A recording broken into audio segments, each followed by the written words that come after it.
여러분, 오늘은 순종에 대한 말씀을 드리도록 하겠습니다. 우리가 이 하나님 말씀에 잘 순종해야 되는데 이 순종은 축복입니다.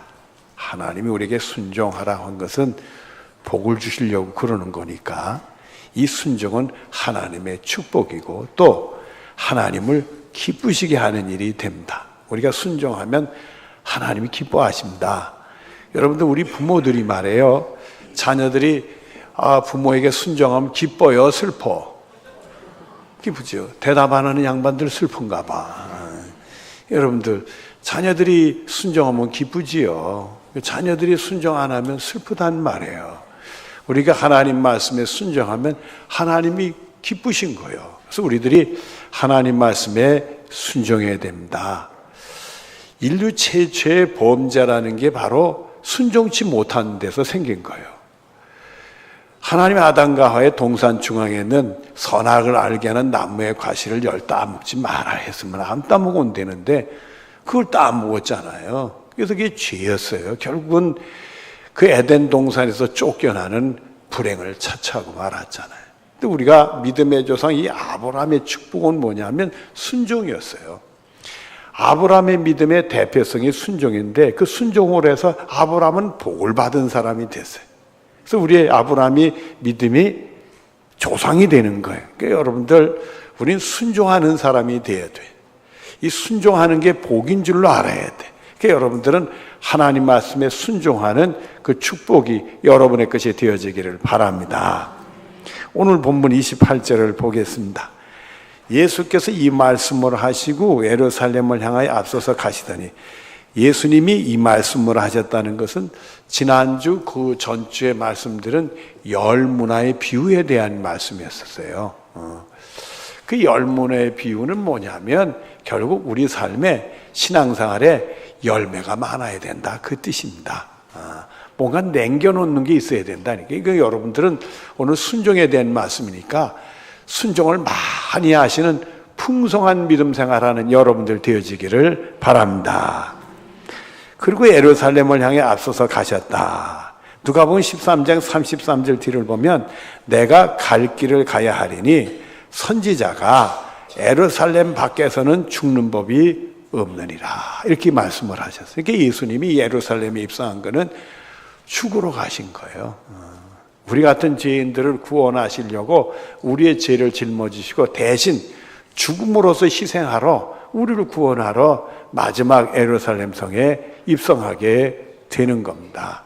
여러분들, 사람이 죽는 줄 알고 가는 길은 쉬운 길은 아닙니다. 모르고 가다 죽는 거야 어쩔 수 없지만 뻔히 죽는 줄 알고 그 길을 간다는 건 쉬운 게 아니에요. 우리 예수님도 참 내가 고민해서 죽게 됐다고 겟세마네 동산에서 제자들에게 그런 말 하지 않았어요. 또 하나님께 기도할 때도 하나님께 이 잔을 나에게서 지나게 해달라고 그렇게 기도하셨잖아요. 그러니까 알면서 죽음의 길로 간다는 게 쉬운 일은 아닌데 우리 같은 죄인들을 구원하시기 위해서 정말 알면서도 그 길을 가셨어요. 그러니까 여러분들, 예수님이 그 고난의 길, 그 십자가의 길, 그 죽음의 길 가신 것은 여러분에게 결정적인 은혜인 줄 아시고 그 은혜를 꼭 기억할 수 있는 축복이 여러분의 것이 되어지기를 바랍니다.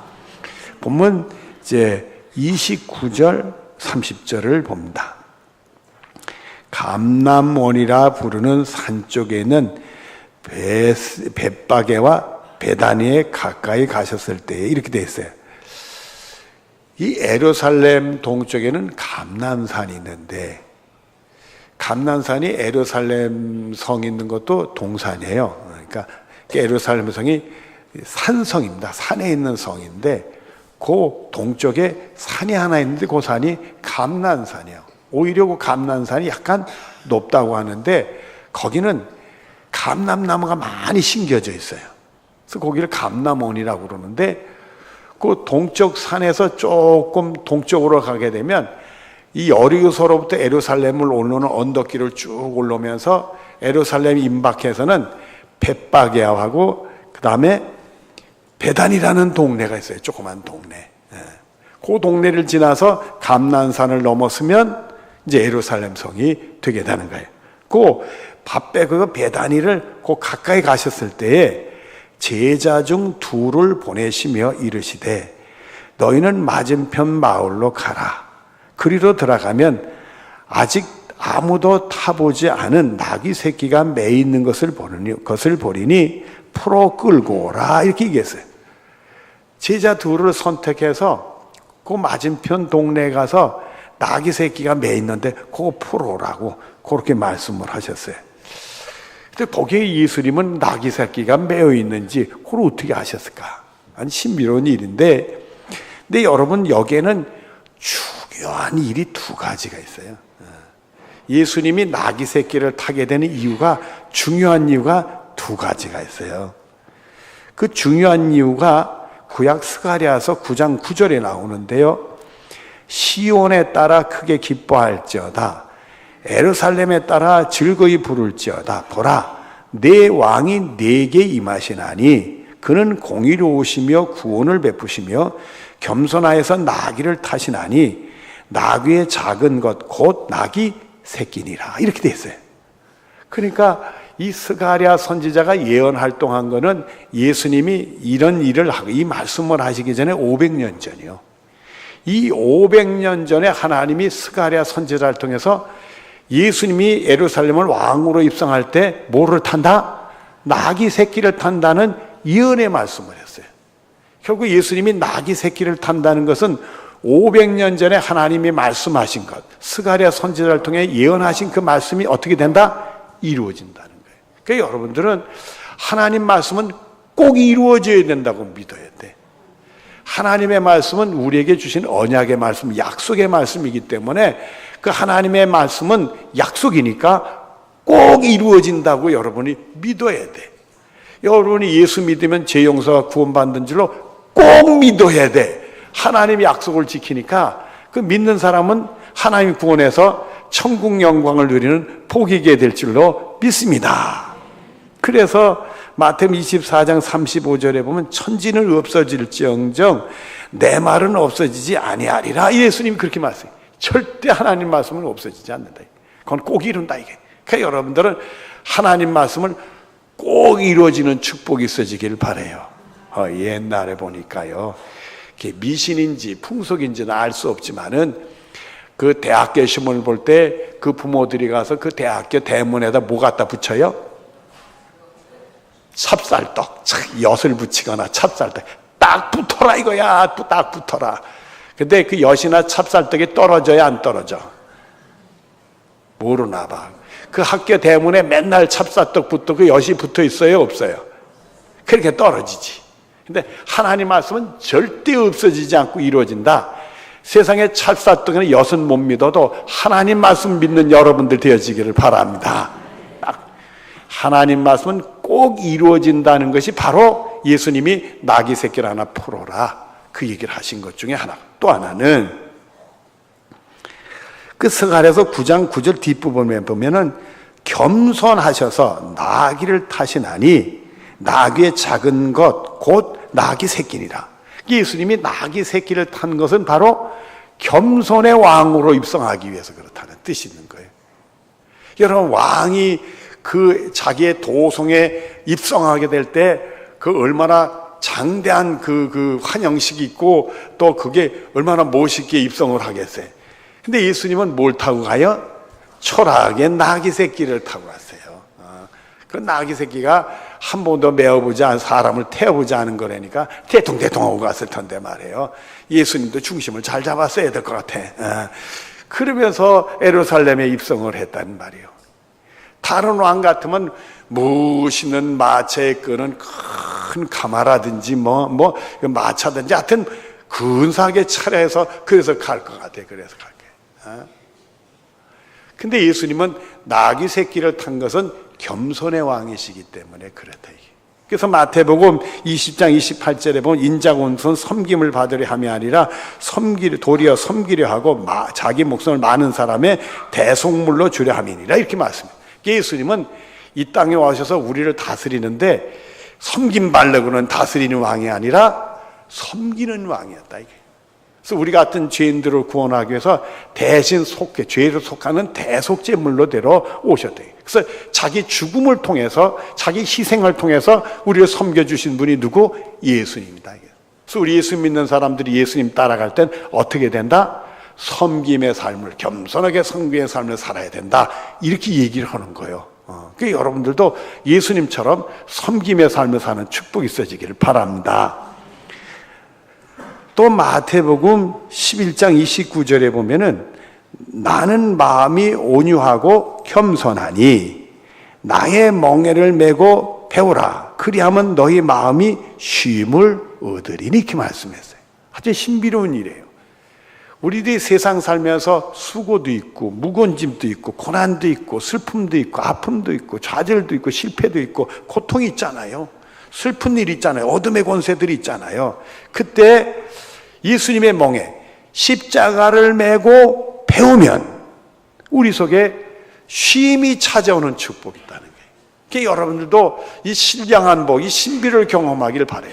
내가 인생의 고난길에서 예수님의 십자가를 통해 배우면 이 고난길에서 쉼을 얻어, 한식을 얻어, 그 슬프고 했던 것들이 슬픔이 사라지고, 그 힘든 것들이 힘든 게 사라지고, 그 불안과 두려운 것들이 사라지고 오히려 평안이 찾아오고 하나님의 위로와 격려를 받는 은혜가 이 속에 있다는 말이에요. 그래서 우리가 예수님의 십자가를 통해 배우면 세상살이 얻지 못하는 평화를 얻게 되고 쉼을 얻게 되고, 그저 삶의 소망을 잃었던 사람들이 다시 용기를 얻는 그런 축복을 경험하는 거예요. 그러니까 여러분, 예수 믿는 사람과 안 믿는 사람 차이가 날 수가 있어요. 큰 고난이 왔을 때 예수 믿는 사람이나 안 믿는 사람이 똑같이 당할 수 있어요. 근데 안 믿는 사람이 그걸 극복하려고 나름대로 노력을 하겠지. 해도 안 되면 어떻게 됐어요? 결국 낙심하고 절망 속에 빠지지. 그러나 우리 예수 믿는 사람들도 해도 안 돼도 누구를 의지하려고 그래요? 하나님을 의지하지. 예수 이름으로 그 모든 어둠의 것을 공격하지. 그러면서 예수님의 십자가를 통해 샘을 얻는 거예요. 그래서 우리는 믿음으로 무엇을 이긴다? 세상을 이기는 거예요. 그 힘을 우리에게 준다고요. 그러니까 여러분들이 인생의 고난 속에서 예수님의 멍에를 메고 배울 수 있는 축복이 있어지길 바랍니다. 그래서 주님 주신 신령한 복, 안식의 복, 쉼을 얻는 복이 여러분의 것이 되어지기를 바랍니다. 예수님이 나귀를 타고 예루살렘 입성하는 건 이 두 가지가 있음을 기억해야 돼. 하나님 말씀은 꼭 이루어진다. 예수님은 겸손의 왕으로 입성해서 우리에게 겸손을 주시고, 그리고 예수님의 십자가를 통해 배우면 큰 쉼을 주시려고 그렇다. 여러분이 그렇게 붙드시면 되는 줄로 믿습니다. 본문 31절입니다. 만일 누가 너에게 어찌하여 푸느냐 묻거든 말하기를 주께서 쓰시겠다 하라 하시매, 그 나귀 새끼를 풀어오는데 그 왜 풀어가? 이렇게 물어보면 주께서 쓰신다고 그렇게 얘기하라 이거예요. 그래서 결국 나귀 새끼를 풀어다가 예수님이 그 나귀 새끼를 타시게 되는데, 여러분들이 주님이 쓰시겠다고 하면 여러분들은 순종하는 거예요. 그러니까 여러분 이유를 불문하고 주님이 여러분을 부르시고 쓰겠다 그러면 네 할 수 있는 축복이 여러분의 것이 되어지기를 바랍니다. 자, 그 사건이 나오는데 보시죠. 32절부터 35절입니다. 본문. 보내심을 받은 자들이 두 제자죠. 가서 그 말씀대로 만난 자가 나귀 새끼를 만났어요. 나귀 새끼를 풀 때에 그 임자들이 이르되 어찌하여 나귀 새끼를 푸느냐. 그 나귀 새끼 임자들이 있었어. 그 임자들이 난데없는 사람 둘이 오더니 자기 나귀 새끼를 풀어가려고 하네. 그거 왜 풀어가? 얘기할까요, 안 할까? 대답하는 사람은 말씀 안 할 것 같아. 나 같으면 얘기할 것 같아. 아니, 남의 나귀 새끼를 풀어가는데 그거 왜 풀어가요? 얘기해야지요. 응? 그러니까 임자들이 그거 왜 푸냐고 물어봤어요. 그랬더니 대답하되 주께서 쓰시겠다고 하고, 그래서 예수님이 가르친 대로 주께서 쓰시겠다 그렇게 얘기를 했어요. 그랬더니 그것을 예수께를 끌고 아무 소리도 주인들이 그 다음엔 안 했어. 그래서 나귀 새끼를 그냥 풀어가지고 끌고 와서는 자기들의 겉옷을 나귀 새끼 위에 걸쳐놓고 예수를 태우니, 그 예수님을 태웠어요. 이게 웬일이냐. 주인이 분명히 남이 와서 자기 나귀 새끼를 풀어가면 그 이유를 물어볼 거 아니에요. 이유를 물어볼 거 아니에요. 그럼 이유를 얘기를 해야 되는데 난데없이 주께서 쓰신다고 얘기를 하니까 아무 소리 안 하고 풀어줬던가 봐. 그러면 이 사람들이 예수님을 알까? 예수님 소문을 들을 수도 있겠죠. 근데 이 사람들은 예수님을 따르는 사람들은 분명히 아니야. 소문 들었어도 예수를 믿는다고 하기에는 의심이 가는 사람들이요. 근데 왜 어떻게 한마디 말을 안 하고 자기 낙태기의 새끼를 풀어줬을까? 여러분, 여기서는 아주 신비로운 일이 생기는 거예요. 이게 순종하는 일에는 신비로운 일이 생겨요. 순종하는 사람은요, 도저히 순종하기 어려운데도 아무 소리 안 하고 순종하는 일이 생겨요. 그거 참 이상해요. 아니, 그걸 물어보고 된다 안 된다고 그러고 따지기도 하고, 아내 나귀 새끼를 데려가려면 빌린다면 빌린 값이라도 내놓으라고 그러고 뭐 얘기거리가 많이 있어야 되는데 그런 얘기거리가 하나도 없이 순종해야 될 것 같이 느끼는 사람이 있어서 아무 소리 안 하고 순종하는 거예요. 여러분, 마태복음 4장 19절에 보면 말입니다.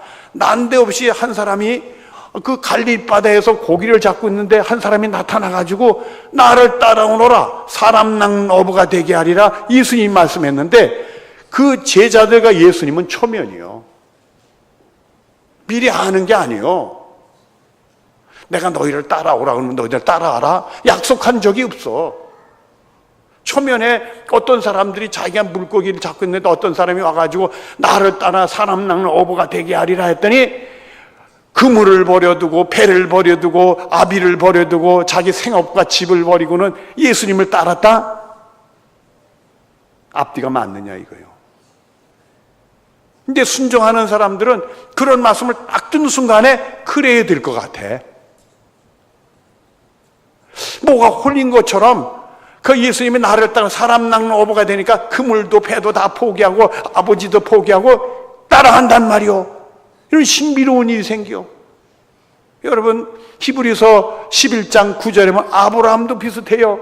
아브라함도 부르심을 받을 때 갈 바를 알지 못하고 순종하여 갔다. 아니, 갈 바를 모르고 내가 지시할 땅이 있다 그러니까 아무 소리 안 하고 가요? 그거 아닙니다.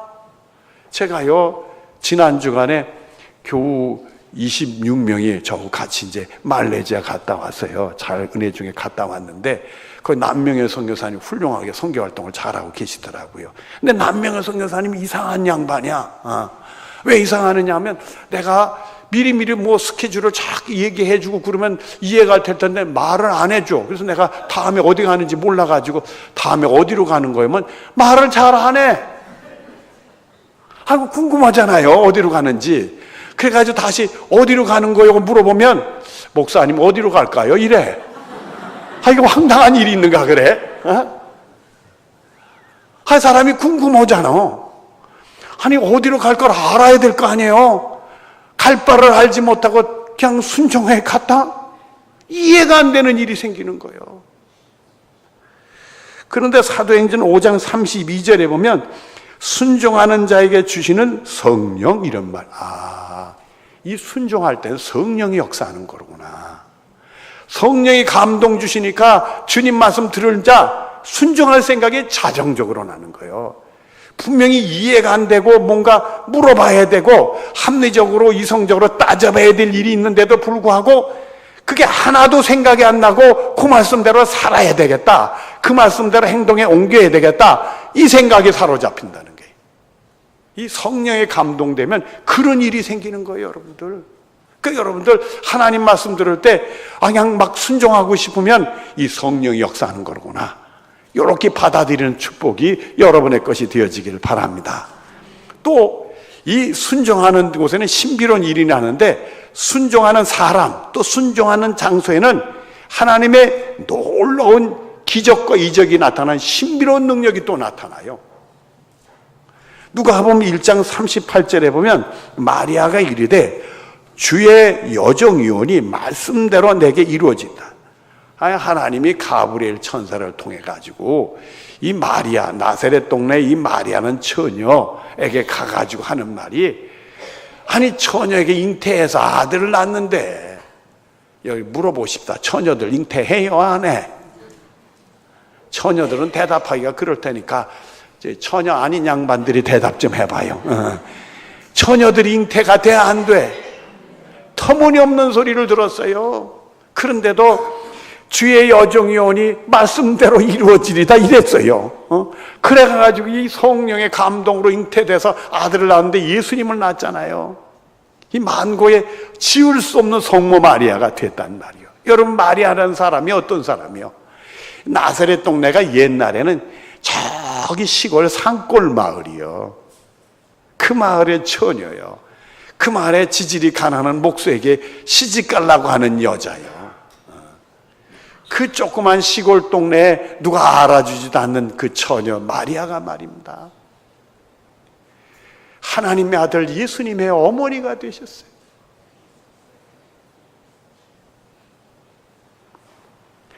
누가복음 1장에 그 마리아가 찬송하는 귀절에 이런 말이 나옵니다. 비천한 자를 높이시고 줄이는 자에게 좋은 것을 주시는 하나님이었다고 고백을 해요. 자기같이 비천한 자를 하나님이 높이셨다 이거예요. 자기같이 줄인 사람에게 좋은 것으로 주셨다 이거예요. 여러분, 정말 순종하는 자는 비천한 곳에서도 하나님이 높이시고 줄인 자에게 좋은 것을 주시는 하나님의 놀라운 일을 경험할 수 있다는 말이에요. 또 누가복음 5장에 보면 말입니다. 이 베드로라는 사람이 물고기를 잡는데 그 낮부터 잡았는지 그 기록은 없어요. 근데 밤이 새도록 고기를 잡았대. 그러니까 낮에 고기를 잡는데 잘 안 잡히니까 밤새도록 고기를 잡았는데도 못 잡았어. 근데 예수님은 오셔서 난데없이 깊은 곳에 가서 그물을 던지래.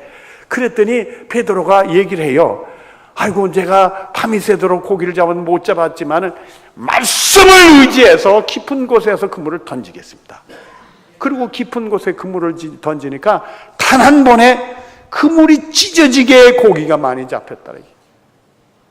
말씀을 의지해서 깊은 곳에 가서 그물을 던지겠습니다. 그 순간에 순종하는 사람에게 하나님의 기적이 나타나더라 이거요. 하나님의 신비로운 능력이 나타나더라 이게. 여러분, 물고기 2마리에 떡 5개 예수님 손에 얹히니까 5,000명을 배불리 먹고도 12바구니 남았다고 그랬어요. 전에도 내가 그런 말씀을 드렸던가요? 제가 궁금한 게 있어. 하늘나라 가면 꼭 들여다보고 싶은 게 있는데 그 12바구니. 12바구니에 다 이기 때문에 12바구니에 물고기가 몇 마리 있고 떡이 몇 덩이 있을까? 분명히 떡 5개하고 물고기 2마리 가지고 시작이 됐잖아요. 여러분, 예수님이 말씀하시니까 어떤 질병도 떠나가고 어떤 장애자도 고치고 풍랑도 잔잔케 하고 말이에요. 예수님 말씀에 순종하지 않는 게 뭐가 있겠어요? 우리가 주님 말씀에 순종하면 하나님의 이적과 기적이 나타나는 놀라운 일이 생긴단 말이에요. 우리가 순종해야 돼. 그래서 마태복음 4장 4절에 이렇게 말씀합니다. 예수께서 대답하여 이르시되 기록되었으되 사람이 떡으로만 살 것이 아니요 하나님 입으로부터 나오는 모든 말씀으로 살 것이니라 하였느니라 하시니라. 여러분들, 이건 신명기 6장에 나오는 말씀이거든요. 하나님이 모세를 통해 주신 말씀을 예수님이 인용을 해서 또 주시는 말씀이에요. 사람이 떡으로만 살 게 아니라 하나님에서 나오는 말씀으로 산다. 그래서 우리들은요, 사람이 떡으로 살죠. 그러나 우리는 하나님의 말씀으로 사는 줄 알아. 하나님 말씀 믿고 그 말씀대로 순종하면 하나님의 놀라운 일이 생기니까. 그래서 우리 인생은 떡으로만 인생이 사는 게 아니에요. 하나님의 말씀으로 사는 거예요. 그것이 우리들. 그러니까 여러분들은 하나님 말씀 들으면 그대로 순종할 수 있는 축복이 여러분의 것이 되어지길 바래요. 이스라엘 백성들이 광야 40년 동안 훈련받은 게 뭐냐? 하나님 말씀 듣고 믿고 그대로 순종하는 그 훈련이에요. 그 훈련이. 그래서 고린도후서 1장 20절에 보면 하나님의 약속은 얼마든지 그리스도 안에서 예가 되니 그런즉 그로 말미암아 우리가 아멘하여 하나님께 영광을 돌리게 되느니라. 하나님의 약속, 하나님의 말씀은 예수님 통해 항상 꼭 이루어지도록 돼 있어요. 그래서 우리는 그거는 아멘 하면 하나님께 영광을 돌린다 이게. 우리가 정리를 해서 여러분들이 따라서 제가 하나님 말씀에 순종하십시다. 그럼 여러분 아멘 하면 하나님께 영광 돌리는 복이 있게 될 줄로 믿습니다. 하나님 말씀에 순종합시다. 아멘. 하나님이 영광 받으신 줄로 믿으시기를 바랍니다. 이제 말씀을 정리하도록 하겠습니다. 시편 33편 4절에 보면 여호와의 말씀은 정직하며 그가 행하는 일은 다 진실하도다. 하나님 말씀은 정직하고 그 말씀이 옮겨질 때는 진실되게 된다. 여러분들도 하나님 말씀을 정직하게 받아들이고 진실되게 순종하시기를 바랍니다. 또 로마서 1장 5절 들으면 믿고 순종하나니, 하나님 말씀은 무조건 믿고 순종하는 거예요. 그러니까 여러분들이 오늘 예배 마치고 목사님 무슨 말씀 했냐고 물으면 엥 하면 안 되는 거예요. 여러분들이 그저 여러분은 믿고 순종해야 되는 거예요. 또 히브리서 5장 8절 들으면 고난으로 순종함을 배워서, 여러분들이 고난이 오면 그때 믿음 잃어버리고 실족하라는 게 아니라 순종을 배워가는 거라 이거예요. 여러분들이 고난 속에 하나님 말씀으로 순종을 배우면 이게 승리라 이거예요. 야고보서 1장 25절 뒤를 보면 듣고 잊어버리는 자가 아니요 실천하는 자니. 그러니까 여러분들은 하나님 말씀을 듣고는 잊어버리는 게 아니라 실천하는 사람이 되어져야 돼요. 세상에 몇 해 전의 일인데요, 우리 교우가 우리 교회 온 지 얼마 안 되는 젊은 자매가 찾아왔어요. 그리고 저한테 은혜로운 말씀을 하는 거예요. 자기 신랑이 결혼할 때 교회에 나오는 걸 약속하고 신랑이 결혼을 했대. 근데 이 신랑이 자기가 약속하니까 지켜야 되니까 교회를 나와야 돼, 안 나와야 돼? 나와야 되겠지. 그래서 교회를 나왔대. 근데 문제가 이 신랑이 교회를 다녀본 적이 없다가 그 약속 때문에 지킴으로 교회를 나왔는데, 교회 안에서 뭐 어떻게 돌아가는지도 모르고 설교 말씀을 들어도 잘 이해가 안 되니까 자꾸 졸렸던가 봐. 이 신랑이 교회는 나오지만은 그냥 이렇게 하려고 나왔대. 근데 우리 동네 이사를 와서 우리 교회 왔대요. 근데 이상한 일이 생겼대. 신랑이 졸지를 안 하더래. 그러더니 하루는 직장에 가가지고 전화가 왔는데, 야, 직장에서 내가 일을 하면서도 주일날 목사님이 설교한 말씀이 생각난다. 이러고 전화가 왔더래. 그래가지고 나한테 얘기하네. 내가 신이 나야 안 나? 하나님 기뻐하실까 안 기뻐하실까? 얘기할 필요가 없지. 여러분들 하나님 말씀은 잘 듣고 실천에 옮기는 거예요. 그리하면 그 다음에 이 사람은 그 행하는 일에 복을 받으리라. 그 순종하는 바로 거기서 하나님의 복을 받는다 이거예요. 그러니까 여러분들은 하나님의 말씀 다 듣고 마음에 담아놓고 그걸 실천해요. 순종하란 말이야. 거기서 하나님이 하는 일, 복을 경험한다 이거예요. 그래서 내 속에 어찌 하나님 말씀이 이해가 안 되는데도 그 말씀대로 살아야 되겠구나, 그런 마음이 생기나, 이게 목사님 말씀드리기가 성령이 역사하는 거로구나, 이렇게 받아들이고, 또 이 하나님 말씀에 신지하면 이게 신비로운 하나님의 능력이 나타나는데 요거 믿고 하면 내가 복을 받아, 그런 게 나오겠구나. 그래서 그 은혜를 경험하고 아주 하나님의 능력을 체험하고 승리의 믿음 생활하는 여러분들 되어지기를 바랍니다. 기도하겠습니다. 사랑이 많으신 하나님 감사합니다. 순종입니다. 아버지, 주님 우리에게 순종하라고 한 것은 복 주시려고 그렇게 했습니다. 정말 순종하는 자가 돼서 하늘의 신비를 경험하고 성령이 충만하고 그 실천하는 곳에서 하나님 복 받고 하나님의 신비로운 능력도 경험하고 그 믿음 생활이 승리할 수 있도록 복을 내려 주시옵소서. 예수님의 이름으로 기도드리옵나이다. 아멘.